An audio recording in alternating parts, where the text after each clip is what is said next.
Hi everybody, welcome to Season 4, Episode 27 of The Hard Truth Inside the Football Injury Podcast with me, Philip Ideson, and with Darragh MacAnthony, the Chairman and owner of Peterborough United. And we're a couple of days away from the last weekend of the season, or at least the regular season.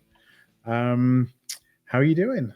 Well, we've got to call this episode, obviously, Bradford Miracle Pending. Mm-hmm. So we'll obviously get on to Bradford in a minute. How am I doing? Yeah, good. We had a really good win at Bristol on Saturday. Good away win. Players are hanging, I know people were having a go at our team that we picked last night for the game at Cheltenham.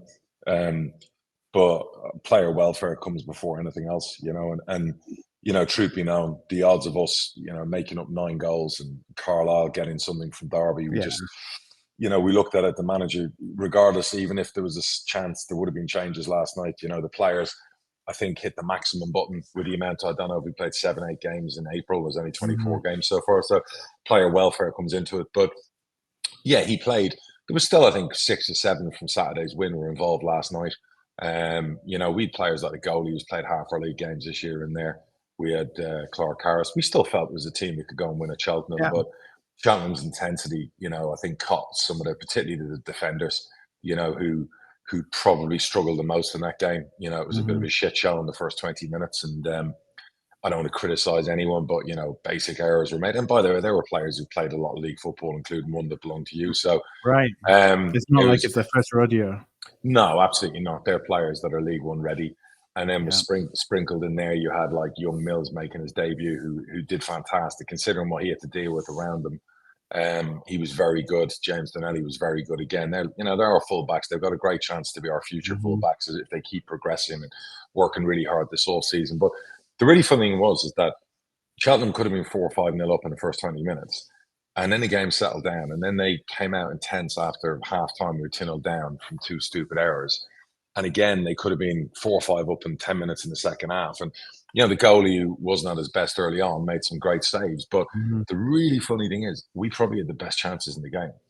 I mean, 𝗛𝗃 is at 2, that 9 times out of 10, he puts both of them away. Manny's had one off the line from the corner. Ricky's gone through twice. We had some really good chances. So whilst people will go on about, and I've seen comments about our squad strength and this, that, whatever, which is very unfair. I think we've played 60 games this season already, more games than anyone else. And yes, we have a very strong 11. We know that starting wise and touch wood, that's what you need to try and put all the pieces together. We haven't got the resources gate wise of a Derby or a Bolton, where those 20,000 a week will allow us to, within financial fair play, have a bigger squad wage wise and whatever. It's difficult to make. I said this in the summer, trying to make it all work, moving on experienced players, having debt, having all that criteria to make it match. How do you get a squad together where you could change your 11 and just be as strong? It's, for a club our size, it's near on impossible. So what you have to make sure is that you've got at least 15 players that are like, okay, you got your 11, you got 5, 6 after that can go in. And we feel we have that, but I think what killed us last night as well is that we've been hurt in central midfield this season.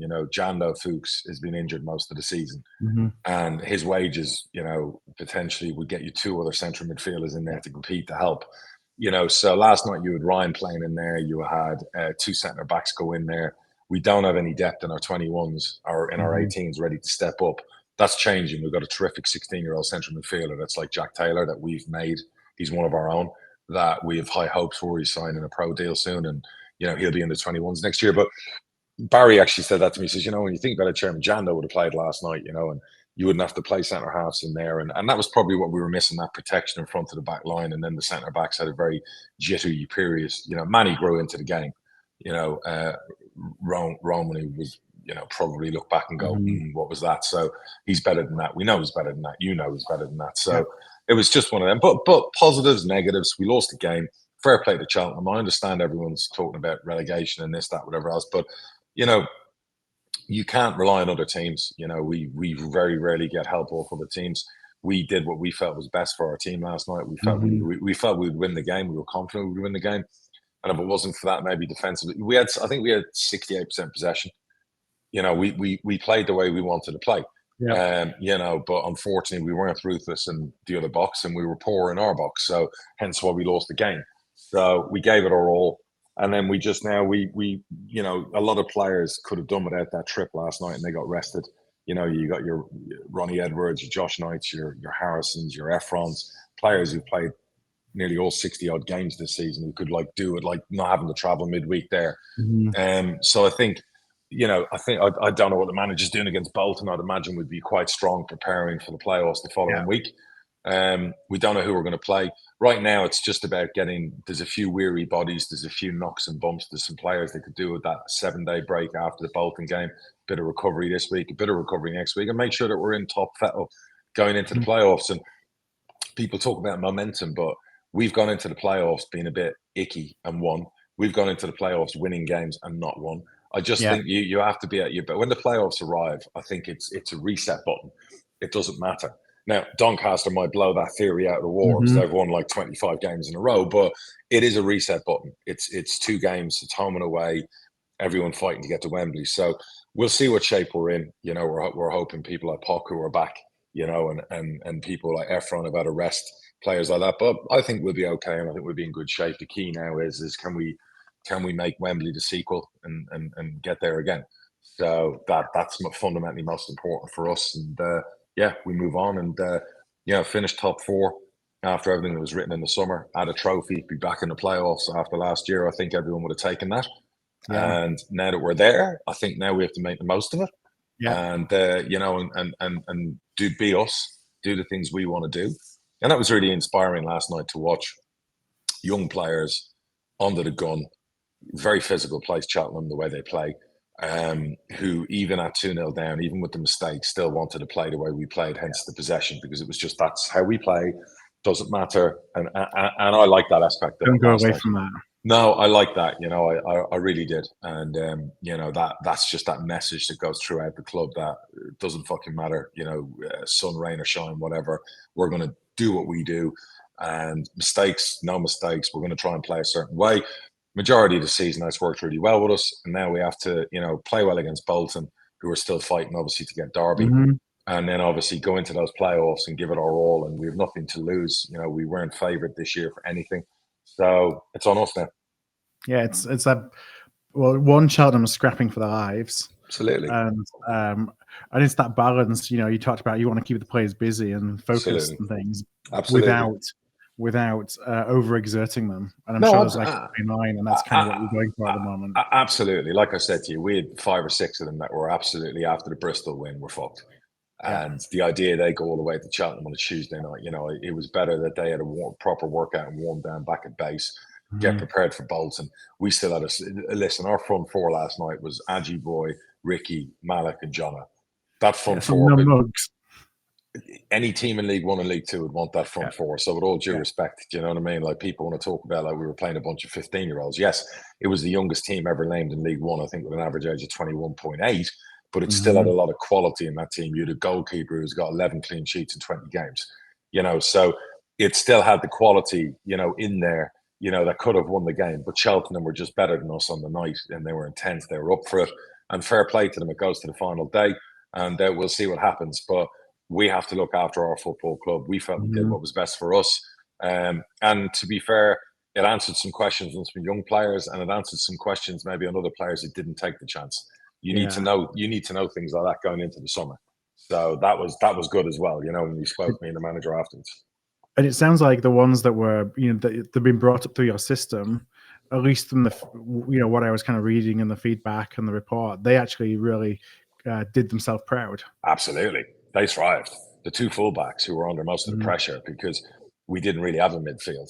So Cheltenham were pressing us high up, and those 2 fullbacks weren't getting a lot of help either side of them either, by the way, whatever was going on there in central defence. But let me tell you right now, Mills created 2 of the best opportunities in the game. He's got a wand of a left foot like Harrison.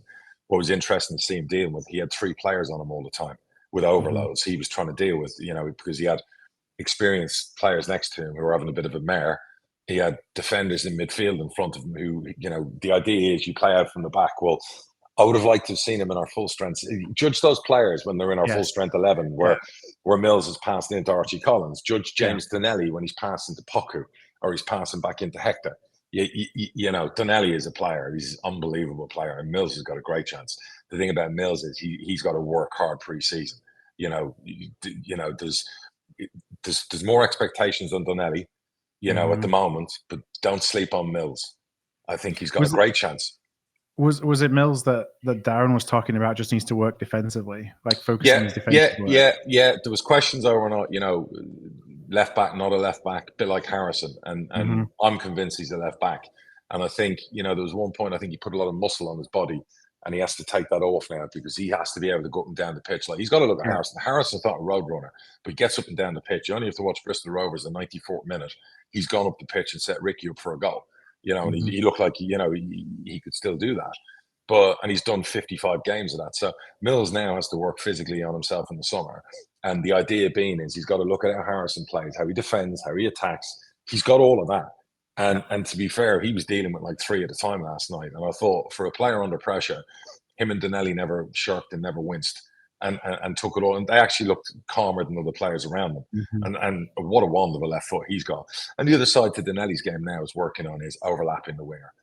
Getting down there. There were times last night where you're like, right, deliver, but he wants to give it to Ajiboye to deliver. Whereas, the he's afraid of going a bit further. Yeah, and afraid's probably the wrong word. I would say he's tepid at the moment because he's only played twice. I think after 5 or 6, after 5, 6, 7 starts, the confidence in the young player is like, okay, now I can take those risks. Now I can put a ball in. Now he's deferring to people more senior because correct. At the moment when you're a young player, you bow, so you're kind of like, okay, I don't want to make mistakes, so I'm going to give the easy ball off. I'm going to go back instead of go that way. That's just a young player thing where just the more games they get, the more arrogance and a little bit of swagger and confidence. And I think both those fullbacks have got arrogance and swagger, which is what you need in those positions to play this modern day game where you're not a fullback, you're actually more a winger fullback. So, both of those players are money in the bank. Great additions to our squad. We had Pemi come on again last night. We had Donaghy on the bench. It was great to see that, And again, like I said to you, in our 21s, we've got a 16-year-old wide left player who's starting to play for the 21s. Who's somebody said the other day, is the 𝗛𝗏 replacement coming from the academy? And I'm like, probably 18 months too soon. But we've actually got, funny enough, between me and you and our 10,000 listeners, we've got 3 players in our under 16s who are like our front 3, and they're absolutely fucking rapid. So does that change? So when you think about replacements, you've always talked about the fact that you're not going to go into the loan market to develop other teams attacking players. When you look now and say, okay, I think I may have an 18-month gap. Do I fill that 18-month gap by going to the loan market? Or No. 𝗛𝗏 was only here 18 months. So the idea would be there's still another generation of a player. There's still another sale. Yeah. So the idea being is we will get, and the other great news is Malik played in 𝗛𝗏's position on Saturday, and he fucking looked like 𝗛𝗏.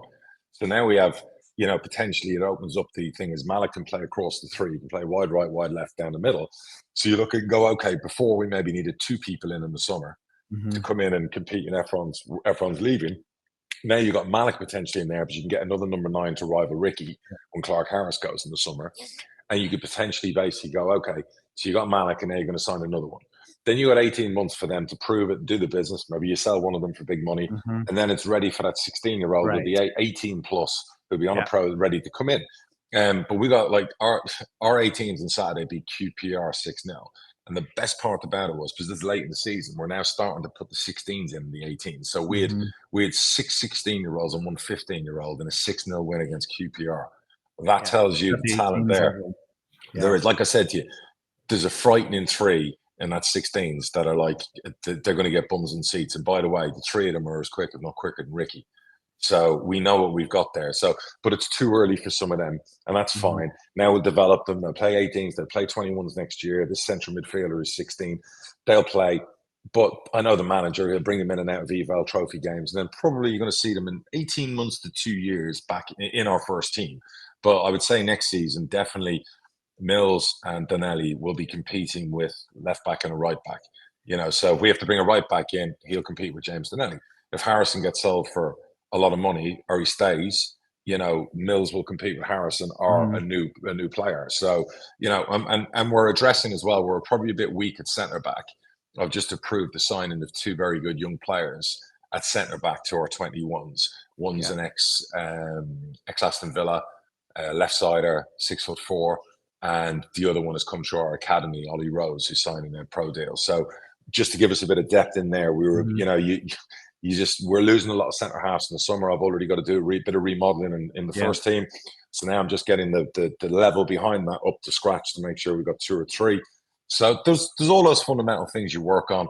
And right now, when I'm doing my plan A, plan B, it's like making sure the 21s have got quality coming through, so that when you're in an event of an EFL trophy game or a game like last night where you might have to go into the 21s and get a central midfielder, if we got one, we didn't last night, so now we're playing centre halves in there. Okay, I need to address that, because the ones that were in the 21s this season, just God bless them, weren't good enough. So hence why they're being released. So it's all those things you've got to juggle, but it's exciting. I'm excited by it. There's a lot of talent. What's the difference between a 17, 18-year-old who's ready for the first team, on a regular basis, versus a 17, 18-year-old who you might put into an EFL trophy game once or twice, but they're a couple of years away from making it, but you think they've got the talent? Is it physical? I think it's games. It's physical. I think it's spending time with the first team training. It's all those things. I go back to, we signed 𝗛𝗵 in the champ. I knew he was ready for the first team. First team management didn't agree with me. So as a compromise, I said, okay, he's a 21 signing. Yeah. But I knew within a couple of months of him being in the 21s, they'd be like, fuck, he's a first team player. But unfortunately, he had COVID. He was injured. So, he'd already torn it up in League Two the year before as well. Correct. So I knew he was ready. But sometimes you have to appease the management team and go, look, he's a 21 signing. I'm like to Barry, he's a fucking first team signing. He's that good. So I think with some of the 18-year-olds next year, you'll see them probably not in the trophy because we win the champ, God willing. But you want to see them play plenty of 21 games. If you can get them a couple of loan periods, like we spoke about, players like 𝗛𝗵 will get a chance to compete in the summer for the first team.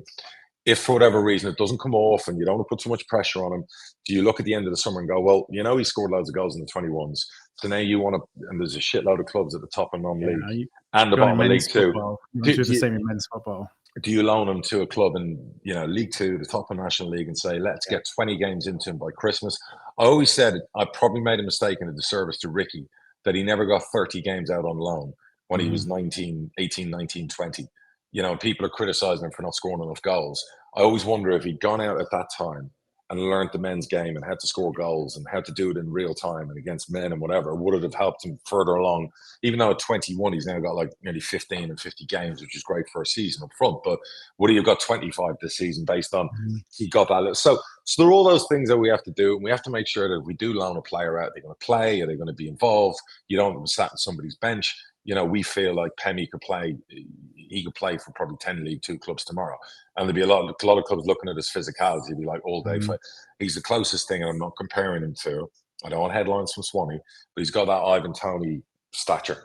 Yeah, he's svelte, but he's big. He's not a Clark Harris big. He's a Ivan Toney big. Yeah. So no, listen, we're encouraged there. We just, like I said, there's a few holes in the 21s I need to fill the gaps in. There's a few things now at the 16 and 17s before they go into the 18s we just take care of pre-pro. And then obviously I've got all my first team stuff I got to do in the summer. So what's intriguing now is I guess I'm on hold until I see where the playoff adventure takes us. Right. You got your 2 plans lined up. And does competing in the playoffs put you at a disadvantage? No, I don't believe that, because I think we're one of the only clubs who do a lot of business in June. Not a lot of clubs do it. They always wait till July because they don't want to be paying wages for like 6 weeks. They shouldn't have to. So I don't think it puts us at a disadvantage, because it'll go like this. Playoffs, promotion, meeting 3 days later. We're going for this. Okay, cool. Great. Me and Barry go to work. Yeah. We're all in agreement. We're in League One. We're going for this. New contracts, this, players, blah, blah. Off we go. That's just the way it goes.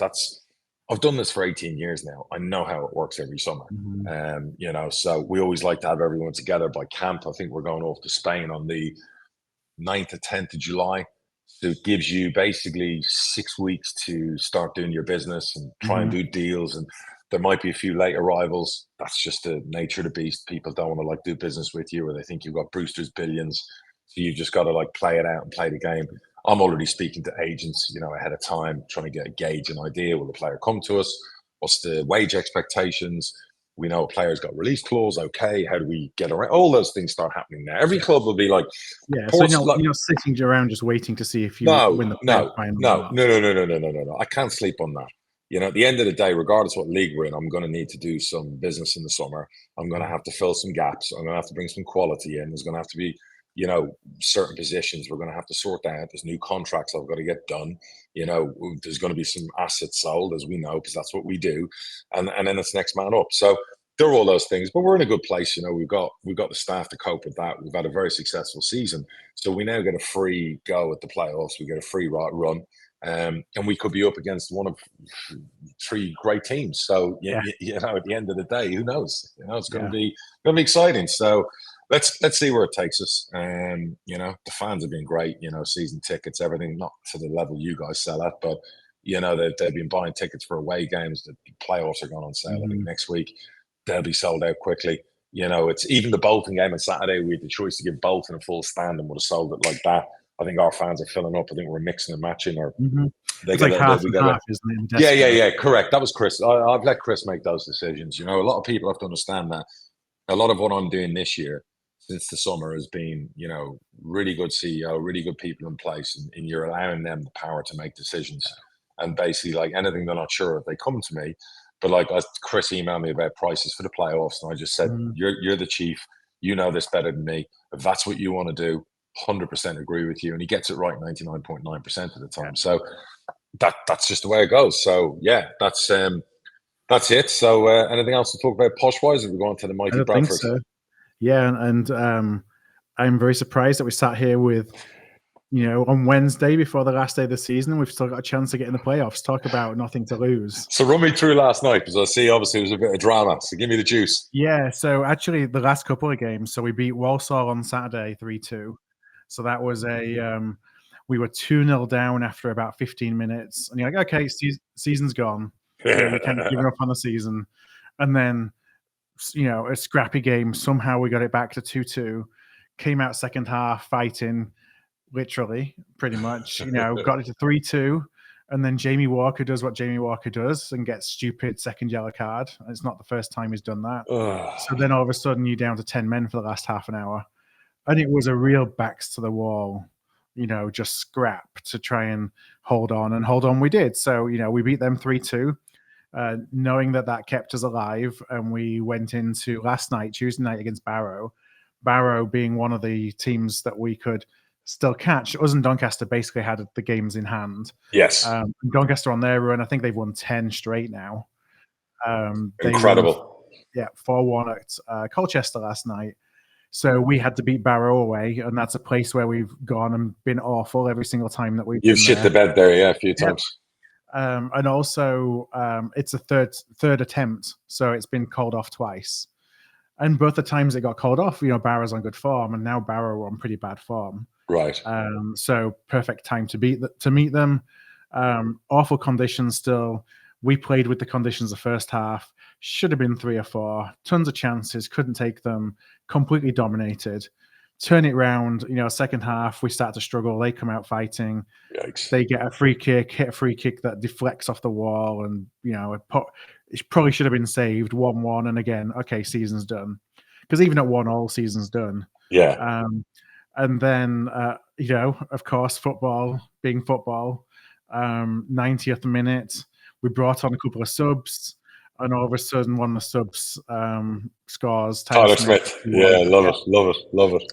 Who couldn't, you know, I try and be generous to him, but he's struggled in front of goal this season, unless he's played against kids in the EFL trophy where he scored for fun. Yeah, no, but you know what? Fair play to him. I saw the finish. It was a great finish. And I thought he took it well with the pressure on the line. I mean, that's where you can criticize players, and people have criticized Ricky or whatever else. But like when you look at the big goals, the goals that matter, you know what I mean? Like fair play to him last night, putting that away. It's like he always is one of those where you could say he had too much time to think about it, given the situation. But no, he finished it and 2-1. And then all of a sudden, then we went from 6 minutes it went up, and it actually was 8.5 minutes. Oh God, it's like Wembley, or our ref found an extra 5 minutes. Yeah, and so Graham Alexander took off the 2 subs that he brought on that changed the game. So Tyler Smith went off, Harry Chapman went off, and they'd only been on a few minutes. Right. But he did that to put height on because he knew it was just going to be a barrage. Yeah, of course. So we just tried to strengthen up defensively, and we saw it out. And so here we are, you know. It's still not in our hands, but we have Newport at home on Saturday. Newport, I think, have lost the last 8 in a row, which right. is never necessarily a good thing for us. I think all supporters say that as well. You'll have 23,000 on Saturday there. So what's the permutations? What's going to happen elsewhere? Because you'll do your job. Yeah. So let me. I'm just kind of seeing if I can remember the fixtures. So we've got Barrow are at home to Mansfield. Okay. So if Barrow get anything out of that, then they get that spot. Okay. But tough one for them. Barrow out of form. Mansfield. Hopefully Mansfield aren't on the beach. I hope not. Yep. And then the other one is Crawley against Grimsby. So you would say, if you're a betting person, you would probably say it's Crawley's at the moment, even though they're just outside the playoff. What about Doncaster? Can you chase down Doncaster's points? No, Doncaster are in already. Okay. So Doncaster have got 70. So where it is right now is, let's see. So we have, don't see the table in front of me. So from memory, it's like Doncaster on 70. I think Barrow on 68, Crawley on 67, we're on 66. So Crawley can draw and we win and we still go above them. Okay. So, Crawley draw, Barrow lose, we win, we get in the playoffs. I might have to get like a double laptop on Saturday then. It's going to be exciting. Well, ours are I think 3:00 kickoff as well. Yours is. Oh shit!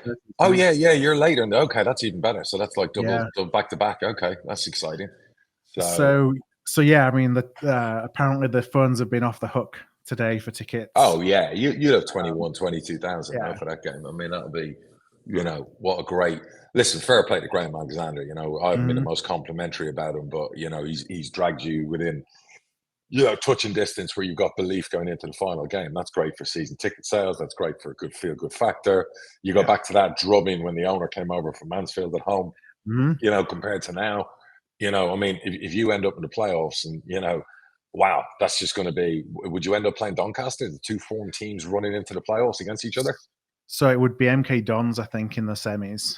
Okay. And then it could be Doncaster. You get through that. It's the other one would be Doncaster and Crewe, I think. You got a favorite Doncaster now, haven't you? You got to think. Yeah, it'd be someone brave to bet against them on this run of form. I mean, all runs of form come to an end, but it's pretty incredible what they've done. No, you have to give a lot of credit to Grant McCann, and they really have absolutely flown up that table. So fair play to them, because they were the whipping boys before Christmas. So you got to give credit to the owners, I guess, for sticking with him. And and he's obviously got January right, and now they're just absolutely to be 5th in League Two with a game to go after being 20th is just miraculous stuff. Yeah. I mean, they were looking at relegation. They were afraid about relegation. 3 months ago. Mental. So if you look at the past, the last team that got into the playoffs with less than 70 points was us in when was that? 2012, 2013. So we snuck in with 69 points and we got promoted that year. So if we're looking for omens, that's the omen that we're clinging to. Let's get 69 points again this year. Sneak in at the last minute, and once you're in there, it's anybody's. Like you said, it resets.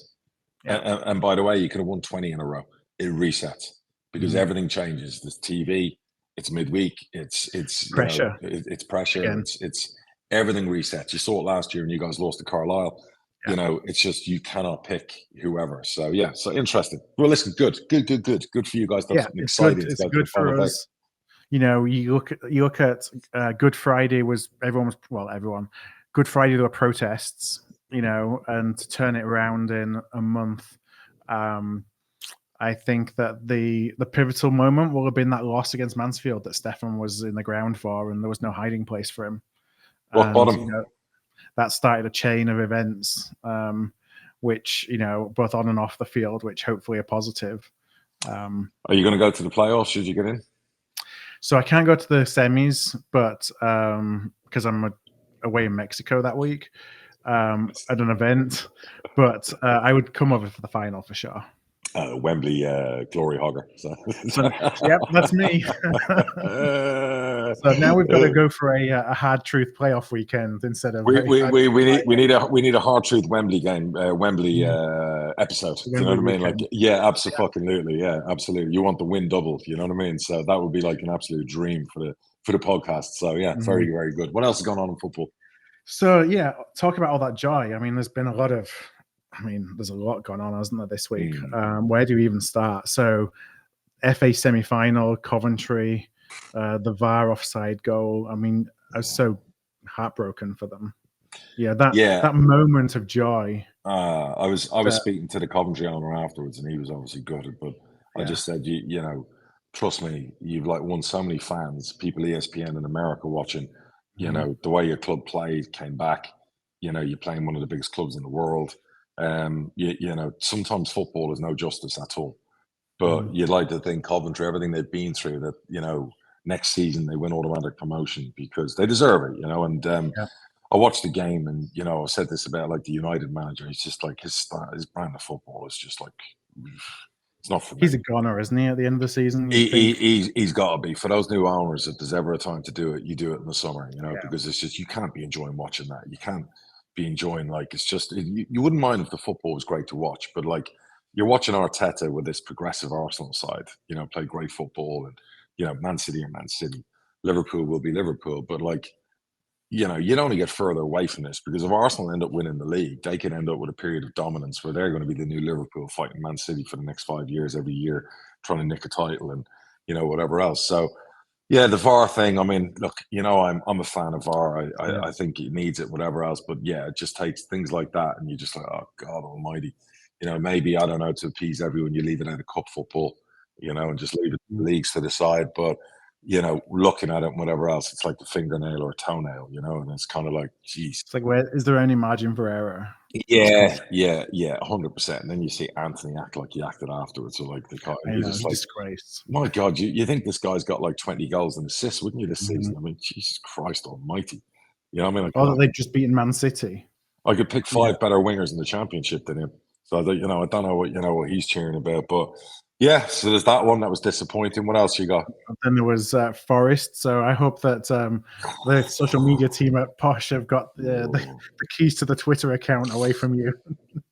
Yeah, we all know he's a very, how should we say, passionate owner when he appeared on the pitch and whatever else. So, yeah, I can imagine working at Forest is very interesting. You know, I'm sure there'll be a few books written by some of the people who worked there over the years, but then again, you have to look at the game and go, forget about the tweet they put out, but the actual incidents themselves, and you go, yeah, poor decisions. They've got a point. Poor decisions. Like, poor decisions, you know, but, you know, and again, like, you know, it's just constant conversation about, you know, who's in the VAR booth and who's making these calls, and, you know, why is the ref not even sent to a screen on some of those things? Where you're like, that has to be looked at again by a referee's eyes. So they've got to clean that up. This VAR thing's got to be cleaned up in the summer, because we can't just spend every season talking about these things. It's ridiculous. Yeah, just consistency. I mean, you'd rather you're happy with human inconsistency rather than machine inconsistency. Yeah, absolutely. Because you know that people are fallible, but machines are supposed to take that out of it, not create even more inconsistency. Well, they're bringing in the automated offside thing, so I don't know how that would have worked for the Coventry goal. You know, whether or not that's given, it's not given. So it'll be interesting. That's automated. That takes away that controversy. The next thing will be the boot review stuff and getting that right. I don't buy into the whole he sports Luton and he sports that. Right.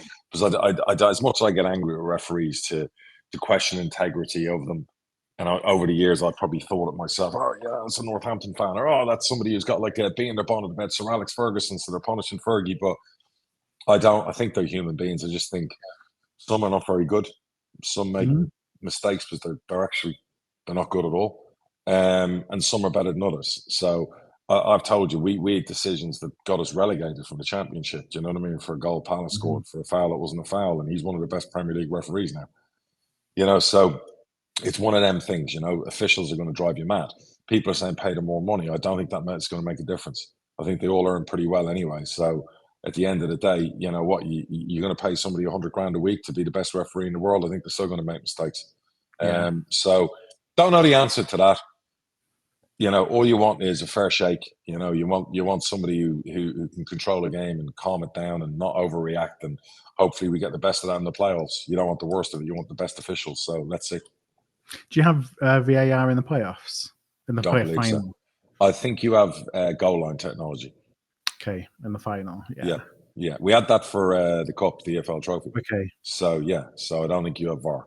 So I think it's just basically like goal line technology, and that's it.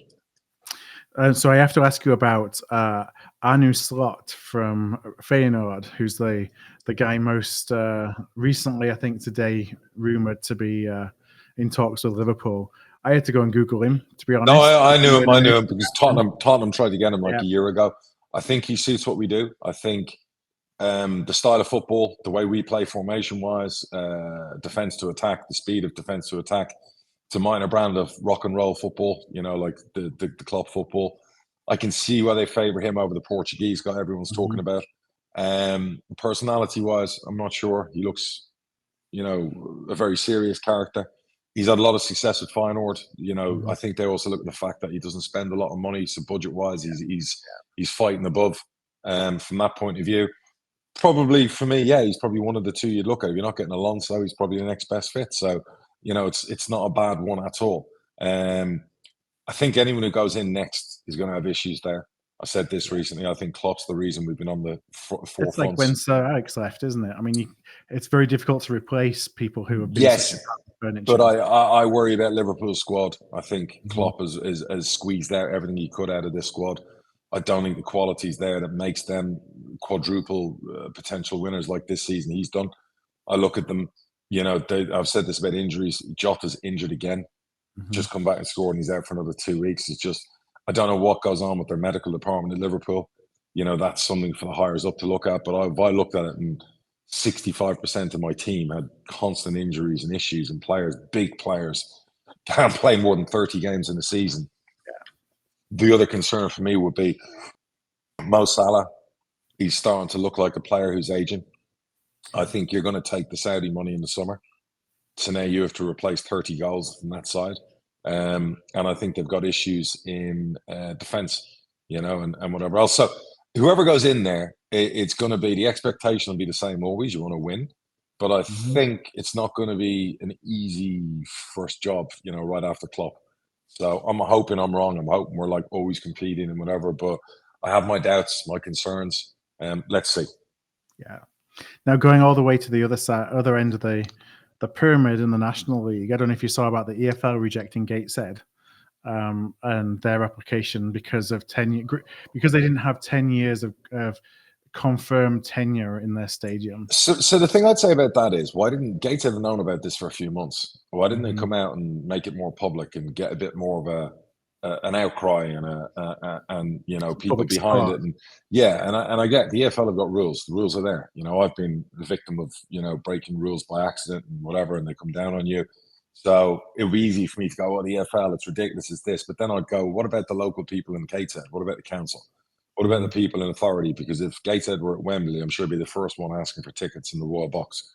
So what about clubs locally? Why didn't they do a deal with a local club to ground share for 10 years? You know, surely there's enough clubs around that neck of the woods that you can go. That's in the Even Northeast. If it's ground share for 10 years with an option to terminate every year. Right, whatever, you know, like seriously, you know, there's got to be like a way of that. That's so unfair, you know, for that to happen. And, you know, they must have known for months that was on the horizon. So I don't get it. And I didn't get the fact either that the next person up shouldn't have got into the playoffs. So I don't get that either. But then again, they just got a bye, didn't they? I saw maybe. Yeah, I saw the same National League people side with the FA and the Premier League and FA Cup replays. So that says everything about them that I need to know. And that's kind of, we talk about the love of football, you know, and everything that we've talked about. It was a very mixed, I felt very mixed feelings this week about football, with everything going on with, you know, the replays to me is a smokescreen that covers the bigger issue of the big six, the money, the distribution, the walking away from the negotiations. This was just the straw that broke the camel's back. And I'm thinking to myself, like, wouldn't we just all be better if they all just, you know, went away and joined the European League, and we can create a new English football pyramid without them. They're I felt myself very disinterested in anything to do with the big clubs this week because of they're testing us. That's what's happening from above. I feel like there's a lot of testing going on. I think there's a lot of little games being played, and I think that was like a what did I say? That strike across the bow?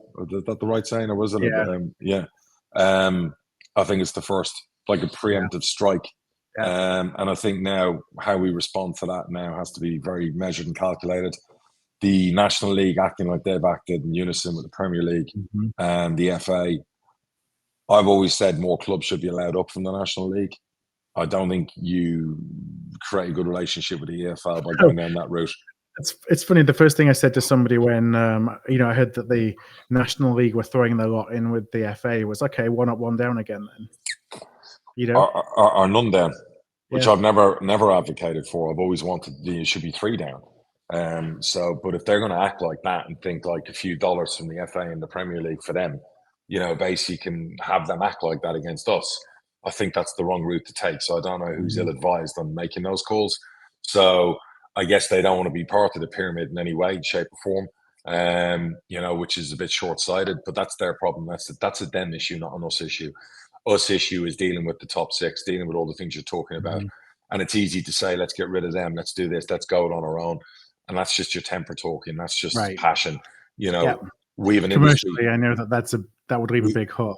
And I'm usually the biggest hothead, but I think sometimes, like, Talk Sport, everyone wanted me on last week. And I was like, I'm going to take a step back. I'm going to get a bit more intel off Rick Parry, people at DFL. They know when they need me, they can wheel me out. People will have me on to talk. It's time to get to work. And rather than have megaphones and talk about things that aren't going to make any difference, it's time to get to work and make sure that we come out of this the other side where there's a fair resolution for all of us. And I think that can be done. And if we have to go down the route of what you're suggesting, hey, nobody says the nuclear option isn't on the table. Nobody wants it. But I think it's more about making sure the top 6 see this for what it is, and it's the wrong thing to do, and the powers to be up there. And the other clubs in unison, like Forest, are complaining about what's happened to them, whatever else, and they could end up in the EFL again. But they were voting with the Premier League, so maybe they'll see sense, some of those clubs. All is not lost. And I think, hopefully common sense will prevail. Hopefully deals will be done. And we can't just live on this regulator coming in to save the day. So that's not going to just move the needle. We all have to move the needle. So I think that's really important. But I just think a lot of clubs are distracted. It was disappointing. A lot of clubs didn't come out and say anything. They didn't sign up. I put out an email about other clubs. I think a lot of clubs in the Championship didn't make a statement. No, it was interesting. The Championship was eerily quiet, generally, in response to it, whereas League One, League Two clubs were pretty much all coming out with statements. I think, did Wrexham put anything out in League Two? No. Very surprised by that. But then again, they have somebody there who worked for the EFL.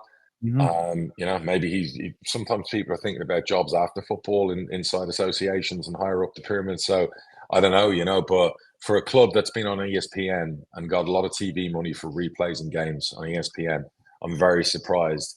They're always telling us about their influence around the world.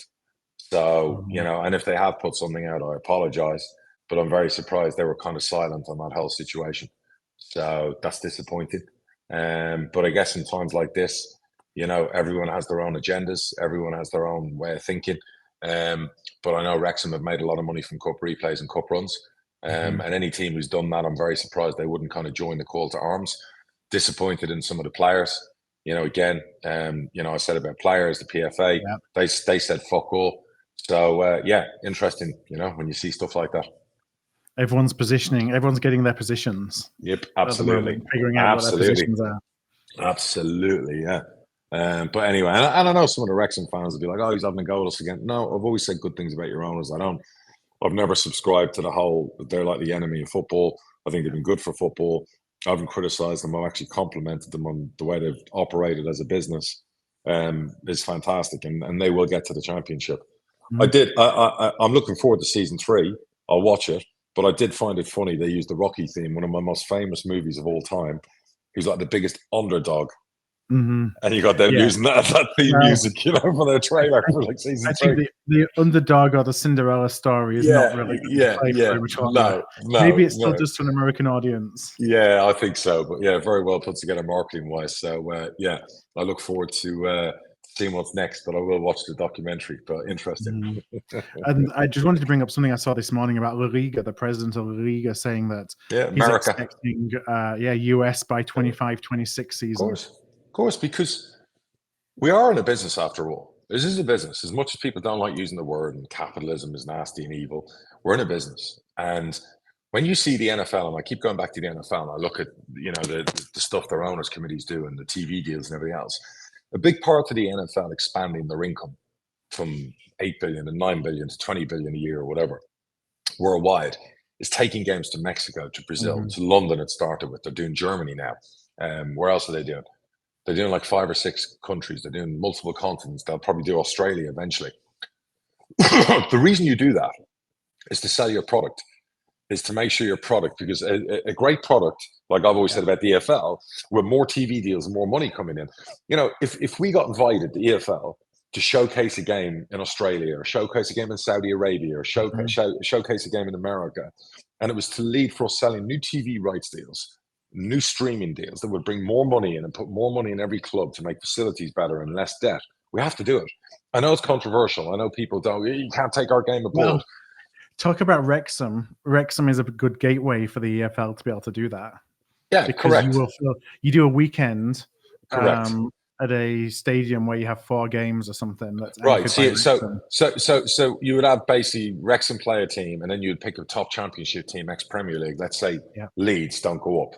Yeah. You then take a Leeds, one of the biggest overseas audiences, and you would almost have 2 games on a Saturday and Sunday abroad in some of these countries, and again to bring eyes in, and also to do better TV deals and more streaming business and whatever else. So I'm not against it. I can see what the Spanish league are trying to do. I think every club that ends up with extra zeros in their bank to help them, unfortunately, fans, this is just part of the game. It's going to upset the 15,000 who aren't going to get to see the game, one game. Yeah, one less home game for somebody. But I'm sure a lot of the people moaning are the same people who've gone to Wembley and to Tottenham Stadium to watch an NFL game. So you're not sympathetic to the plight of the NFL team that are losing a home game, and you're actually going ahead and contributing to it. So it's good for the goose, good for the gander. And, that's just the modern way, business economics. So I think it's a good thing. I think it'll bring more money and more eyes onto our product. And that's what we're all about. Well, let's just go through the leagues a little bit for what we haven't touched as we're going into the final weekend of this. Well, not the final weekend of everybody's season, but the final weekend of our season. There's still a couple of games left in the Championship and a couple more in the Premier League. So Arsenal now top. They're 4 points clear, but Manchester City a couple of games in hand. Yeah. But you got to win the games that you play and create that distance. The big advantage for them is goal difference. The one thing we know, when Liverpool always fought with Man City going into final days, the goal difference was like 10 behind. The one thing Arsenal have got in their favour is goal difference. I think they could tip it all in goal difference. So I'm about to watch the mighty Reds play Everton now, I think, in an hour. So we'll see. I just think we're dragging our arse at the moment with the injuries. So I'm worried about that game. I'd like us to take it to the final day. I'm not sure we will. But at this point now, I'm thinking Arsenal, because of Man City and watching them in the Champions League, watching them on there, dragging their ass in the FA Cup and everything else, I'm not as confident as before. I know Pep got a lot of criticism or whatever else. I went the other way and I thought, give him a break. He's had like 2 very big games in like 72 hours. I think he's mentally exhausted just with it, So I'm gonna you give him a pass for that. And not only that, we have a great relationship with Man City. So at the end of the day, I've got to be, I want to joke. You can't be saying anything bad about Man City. No, and I'm not built that way. I would always do that. But if they did something I didn't agree with, I would. But we're not going to dig them for no. But our relationship is with their academy. And we have a great relationship with their academy. We had a great meeting with them yesterday, talking about Championship and League One, and this, that, and they see us. They have all the stats and data as one of the best clubs, football style wise, that matches the way they do things. So that's good for us. But I just think at this stage of the season, managers are tired as well. My manager last night sounded like, I've never heard him so tired. He was exhausted. He was basically like not drooling down the phone, but it was like, you thought somebody was just woken up. He was on the coach on the way back, and I was saying, Gaff, you just sound fucked. close your eyes, get yourself home. I'll speak to you on Friday. So you're getting to that stage, where everyone's kind of hitting the wall, and and this is the time where you say things in the emotion and whatever. But no matter what you say, Man City probably had their worst game of the season against Chelsea and still won the game, because that's what they are. They are ruthless assassins and killers. When you think you've got someone dead to rights, and they're like the Undertaker, they just sit up and go bang. So don't be shocked if Man City re-engage and suddenly start knocking teams off 4 and 5-0.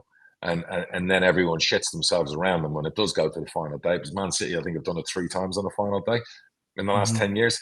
So, that's the team that you don't want to be going to the final day against. It's just like, I remember watching them go 2-0 down against Villa, and we had to them beaten, so we win the league. And I'm watching the TV and it's got 2-1, 2-2.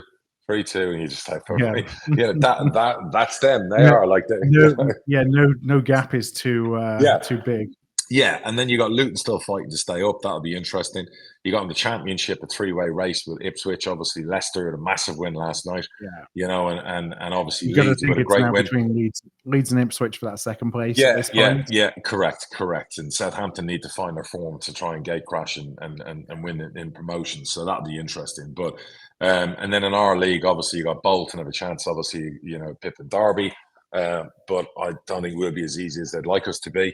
And then in your league, it's all pretty much decided by your playoff places. Yeah. So what did you make of Barnsley sacking the manager last week, or was it this week? Yeah, I'm always never quick to make a judgment on anybody because I don't know the inner circumstances. It's all that come walk in my shoes and you get an idea of who I am or what I have to put up with. So I don't know what was going on there. I know they weren't in great form. It's a bold move. It's one that could and you work. may face them.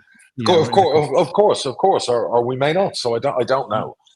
Part of me's always had this funny feeling we might see Blackpool again. After the win to get to the cup final. So I really don't know. I mean, it's like Oxford, Blackpool, and Barnsley are kind of fighting for those last 2 slots.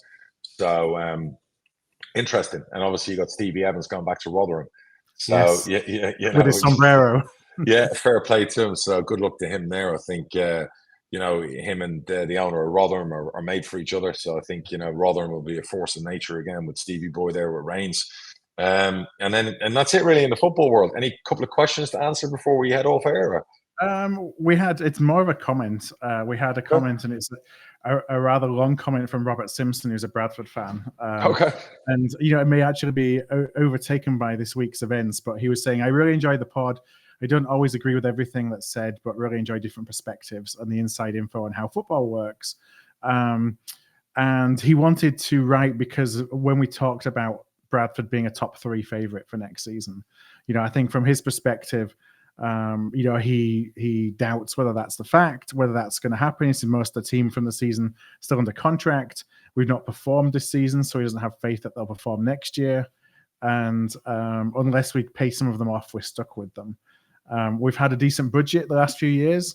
We've not spent it well, so why would we spend a good budget next year? So I think he's a little bit on the understandably cup half empty. Understandably, given the last few years we've been having. So let me flip it the other way. What you've now got is that key word in football called momentum. So if you finish 7th, 8th, or just short of the playoffs, you've got the best form in the run-in. You've got those players who basically in a season where you've had 4 or 5 decent sized clubs with budgets, get in above you. You could take a lot of this momentum, the feel good factor. You've got a new director of football or a technical director, David Sharp. You've got an owner who's probably more engaged now because he's seen after what happened, the lows to the highs. He'll have that taste of just missing out if you don't get in. And I think it'll be different. So I think, be optimistic, Robert. Don't go the other way. And the fact you've got all these players on a contract, if they could finish 8th after one season, what could they do in a full season with Graham Alexander? So there is areas to be positive that you think good manager, they could do it. How do you take the blinkers off? Or should I say, how do you not, let's say we don't make the playoffs. So we do and we don't get promoted. Sure. How do you make sure you're not blinded by that last 5 or 6 weeks of the season when you're looking at recruitment and kind of saying, you know what, they stood up, maybe I'm going to stick with them now, whereas 6 weeks ago you thought, I'm going to get rid of them.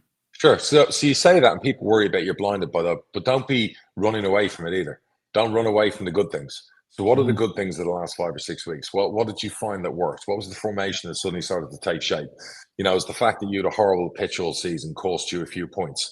Yeah. All those postponed games which you've been in already. The fact that there was anarchy, there was fallouts, there was all that crap going on, but you still managed to finish a point short of the playoffs or fall into the playoffs. So if you're together, what could the difference be? If the owner's sending out letters and engaging, could he engage a bit more? Could he do a video in the summer? Could he come on the podcast? Could he be with the fans a bit more?